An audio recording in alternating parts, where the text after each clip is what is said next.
everybody, welcome to Fresh Outlook, the show where we're talking about what you're talking about. I'm your host, Taryn Brill, but just call me TWB. Well, on today's show, we'll begin with the headline around the world that everyone is talking about, the election of a new pope. He's the first Latin American pope, so we'll discuss the new leader along with what it all means for the Catholic Church. From there, we'll change gears and tackle an extremely hot topic, the use of drones. It's a controversial policy that led Senator Rand Paul to filibuster on the Senate floor for nearly 13 hours last week. We'll discuss both sides of the debate, but before we get the conversation started, as always, let's meet our all-star panel. Looking great. So far, so good. Let's start with Jackie. Tell us who you are, where you're from, and I always like to know why you're here. Ooh, why am I here? I'm Jackie Guzda, and I am the media analyst for Ebru TV. Terrific. Welcome, welcome, welcome. Father Gadenz. Yes, hello. I'm Pablo Gadenz. I'm a Catholic priest, associate professor in the School of Theology at Seton Hall University. Terrific. Welcome. Looking forward to your insights specifically on this topic. And finally, Dee Dee.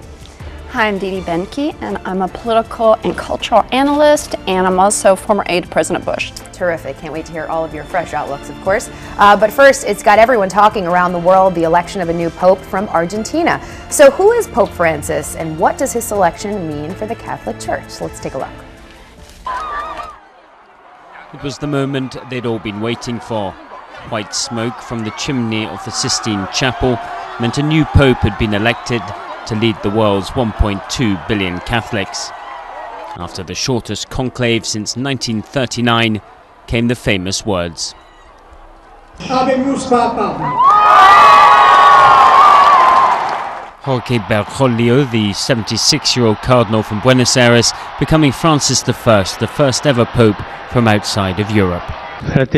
Brothers and sisters, good evening.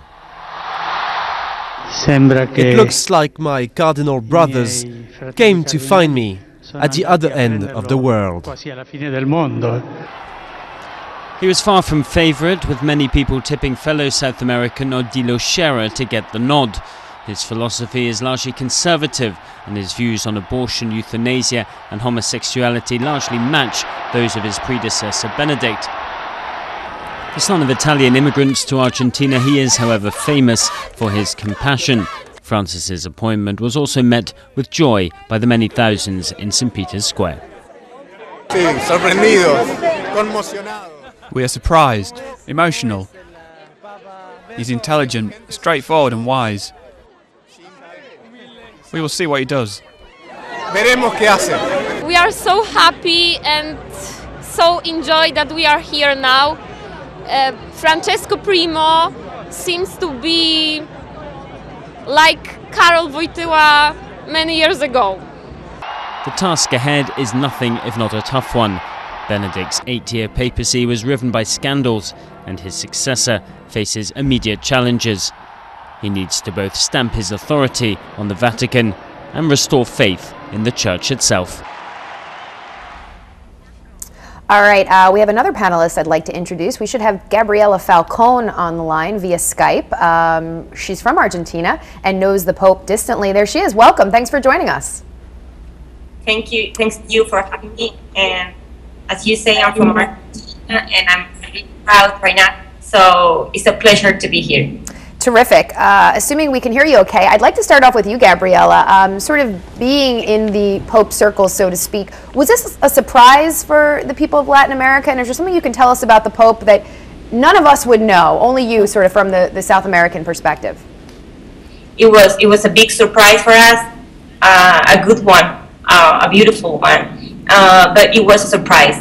I believe the moment I was watching the television and the cardinal said, Jorge Mario, the first two names, and at that time I was the only one shocking because I was the only one in my group of friends from Argentina, and it was like Bergoglio. I was very happy at that time, and they were looking at me and they looked at the television and the cardinal complete the phrase Jorge Mario Bergoglio, but we all knew the first two names because he was a very he was a man with a human quality, so he was always the person around him back there in Argentina used to say his name, Jorge Mario, all the time. Right. Well, it's a name we'll be hearing a lot, Jorge Bergoglio.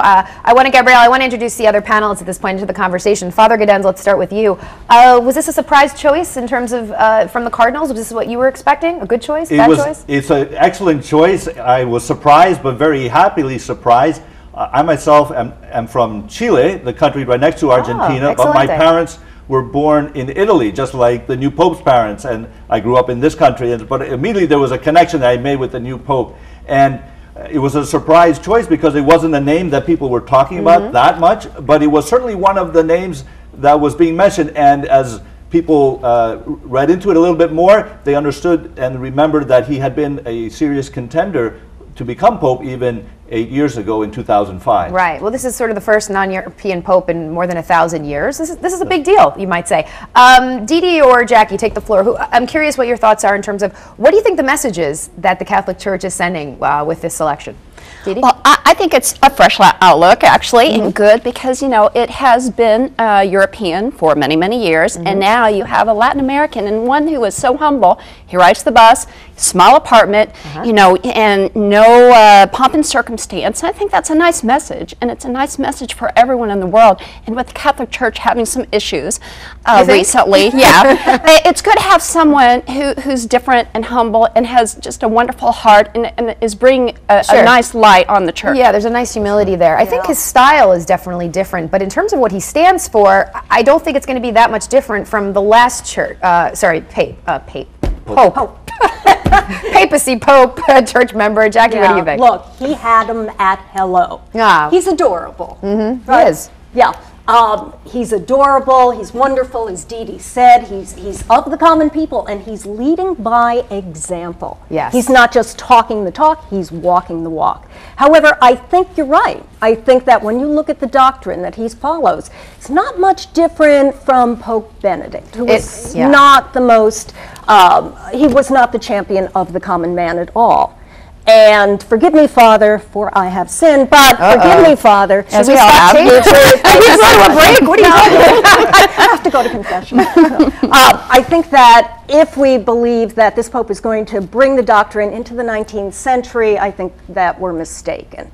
That on issues like gay rights, on contraceptive of women in the clergy, he's a throwback. Okay. I mean, Father Gaudens, what do you think? Just a few of the comments here. Just remember also, it's such a great thing to have a Pope from Latin America because about 40% of Catholics worldwide are from that part of the world. And so in a sense, it's a great support and a strengthening for the church in that part of the world.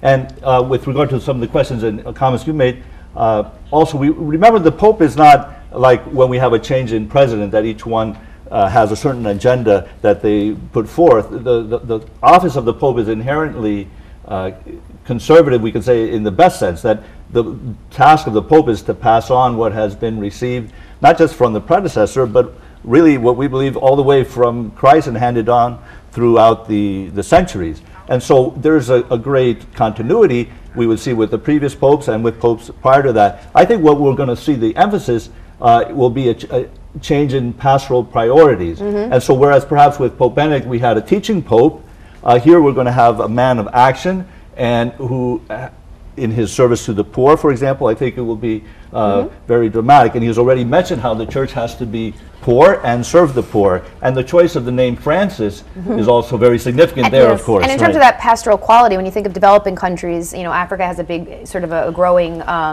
Catholic population, but also the developing countries in the continent of Africa. How do you think this Pope is going to sort of relate to them, and in terms of being a caretaker and caring about the poor and a giver?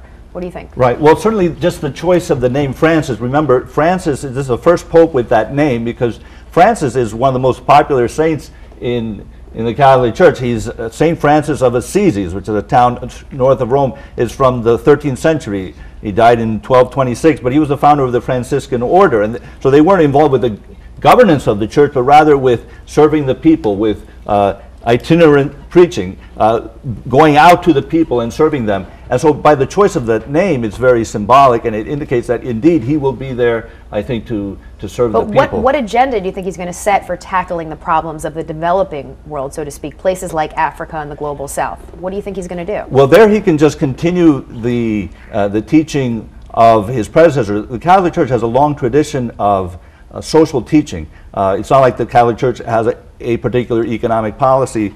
Rather, there are certain principles, such as the respect of the dignity of each individual, the solidarity of how human beings work together, also principle of subsidiarity, that you can handle at the level of local government what certain problems, then you don't need the federal government, say, to handle it. So it's more a grassroots kind of perspective. And so the idea from the Catholic Church perspective is to train men and women with these principles, who then, using their own freedom, and will decide how to address these individual problems.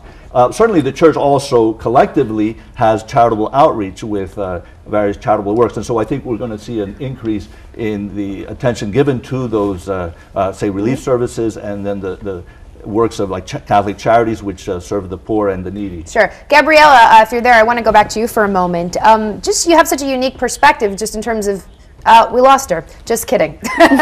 So, Dee Dee, I'm going to ask you, do you think, just in general, is this the man for the times? I think so. I think young people will resonate. I think, or he will resonate with young people, because you can tell that he is concerned about the poor, and that's his big message, or it seems anyway, because of the name that he chose. But Jackie does bring up a good point. He is very conservative, and he has made that quite clear that there's not going to be any new and a different way, and that's not the way it works anyway. As the father said, I mean, this is about the message of the church, and the message of the church is clear. But I think it's style, and I think it's good. And he's on social media. The Pope now has a Twitter. I think it's great to reach out to billion young followers now. That the younger people get more involved in the church and feel like they could connect with the Pope. And this is someone I think that they can. Okay. Well, I want to talk about the elephant in the room. Obviously, there's been a lot of internal strife, a lot of sort of scandal associated with the Catholic Church as of late. What will this new Pope do? I mean, just in terms of a sensitive issue, the child abuse scandal, how do you think he's going to handle it, Jackie? Who knows? Who knows? In his past, during the 70s and the 80s, there was a really brutal regime in Argentina. And one of the criticisms of him is that he did not stand up for the people against that government. So how do we keep the children safe? I mean, moving forward, there's been a lot of, obviously, controversy, and there's been some mistakes made. But, he's taking on this new role. How do we keep children safe moving forward? Yeah, well, I think there, again, we have to remember that Pope Benedict was a great reformer in streamlining the procedures to take care of the problem priests. And he removed many bishops who themselves were problematic. And so I think we're going to see Pope Francis continuing the same activity in making sure that children are safe. Of course, we have to remember that the problem of the sexual abuse of minors is a problem that afflicts all aspects of society, not just the Catholic Church, but other denominations, schools, athletic teams, and we think of the scandal at Penn State.